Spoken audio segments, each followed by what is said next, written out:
రోజు బడుగు బలహీన వర్గాల ఆశాజ్యోతి డాక్టర్ బాబాసాహెబ్ అంబేద్కర్ గారి జయంతి 132వ ఉత్సవాల జయంతి సందర్భంగా భారతదేశంలోనే కాదు ప్రపంచం లోపల గొప్ప మేధావిగా పిలుచబడుతున్నటువంటి అంబేద్కర్ గారు అంటే ప్రపంచంలో ఉన్నటువంటి 256 యూనివర్సిటీలలో ఎంక్వైరీ చేసినట్టయితే అందులో ముగ్గురు గొప్ప వాళ్ళు వచ్చారు. అందులో నెంబర్ 1 ప్రపంచ మేధావిగా అంబేద్కర్ గారు గుర్తించబడ్డారు.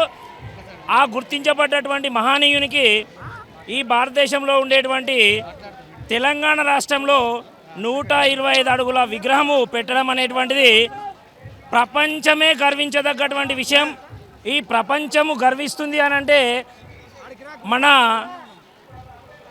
గొప్ప వైతాళికుడు, బహుజనవేత్త, సంఘ సంస్కర్త, చదువే భారతదేశానికి చదువే మూలం, కులం మతం వర్గం వర్ణం ఇవన్నీ చెదిరిపోవాలి అని కేవలం చదువుకున్నవాడే భారతదేశంలో గొప్పోడు కాగలడు అని నిరూపించినటువంటి ఏకైక వ్యక్తి డాక్టర్ బాబాసాహెబ్ అంబేద్కర్ గారు.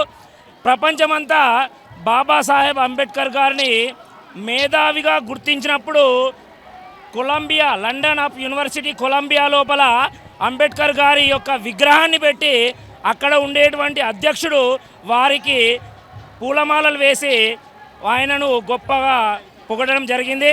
అంటే భారతదేశంలో ఉండేటువంటి పౌరులందరూ గుర్తించాల్సినటువంటి అవసరం ఏముందంటే భారతదేశం లోపల ఉండేటువంటి అణగారిన వర్గాలు గొప్పవారు కావాలి అని అంటే కేవలం చదువుకుంటేనే బాగుపడతారు అనేటువంటి ఒకే ఒక్క విషయాన్ని చెప్పిండు. ఈ కుల వ్యవస్థ, ఈ మత వ్యవస్థ అనేటువంటివి పౌరులను నాశనం చేయడానికే తప్ప ఇవి దేనికి పనికిరావు అనేటువంటి విషయము గుర్తించాల్సినటువంటి అవసరం ఉంది. కాబట్టి భారతదేశంలో ఉండేటువంటి ప్రతి పౌరునికి పేరు పేరున ధన్యవాదాలు. అంబేద్కర్ జయంతి ఉత్సవాల తరపున మేము బహుజన జాతీయ తరపున శుభాకాంక్షలు తెలియజేస్తున్నామని కోరుకుంటున్నాం. జై భీమ్, జై భీమ్, జై